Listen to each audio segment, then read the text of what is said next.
Friday, July 10th, Deorr Kunz Jr., his father, mother, great-grandfather, and a family friend travel 120 miles from Idaho Falls to Timber Creek Campground in Deorr. We're about a mile away from where the family was camping. You can see there's not much out here. Acres and acres of sagebrush and trees, and it was up near that canyon where that campsite was. What's the address of your emergency? I'm actually camping. At 2:28, Deorr's mother, Jessica Mitchell, calls 911. My 2-year-old son, we can't find him. Search crews arrive and begin to look for the toddler. Saturday, July 11th, searchers on horseback, ATVs, on foot, and in water continue to look for Deorr. The focus is a 2.5-mile radius around the campground. This is the campsite where Deorr and his family were camping. It looks like your average campsite. The creek is just here, a few yards away. Notice the terrain down to the water. It's very steep. Now, we're told that the parents and all of the family were here together when the parents decided to go off exploring. They went up this way, away from the campsite, while Deorr stayed here with his grandfather. By the time the parents came back, about 10 or 15 minutes later, Deorr was gone.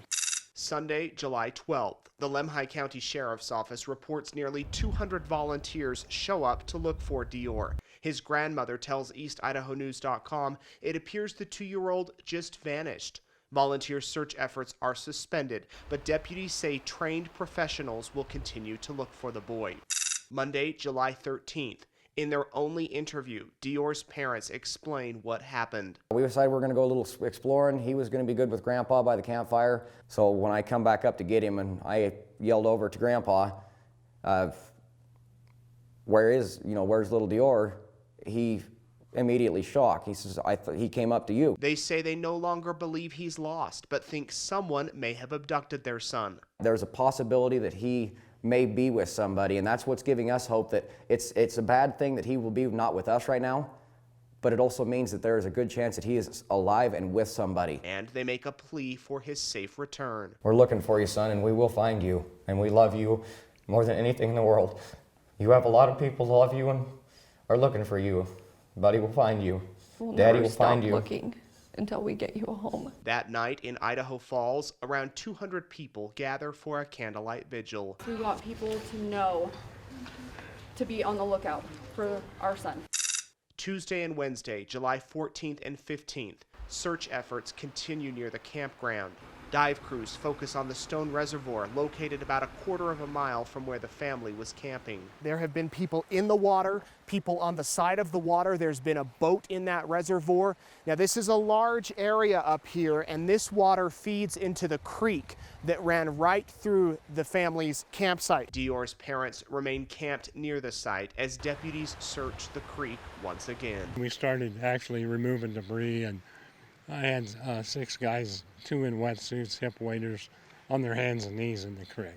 Thursday, July 16th, a representative from the National Center for Missing and Exploited Children arrives in Deorr. National media are now covering the story. We begin tonight in the bizarre case of a 2-year-old boy who mysteriously vanishes at an Idaho campground. Friday, July 17th, the Bonneville County Sheriff's dive team is called in to help search the reservoir. Divers use a sonar robot to assist in foggy waters. Crews on horseback return to the hills near the campground. Searchers are tying these pink ribbons in areas where they've been. This is a sign that this particular spot has been searched. Saturday, July 18th. It's Deorr's father's birthday. He spends the day camped yards away from where his son disappeared. Search efforts continue. Sunday, July 19th. It's been 10 days since Deorr was last seen. The Timber Creek campground has been searched dozens of times. Crews have scoured the stone reservoir and creek.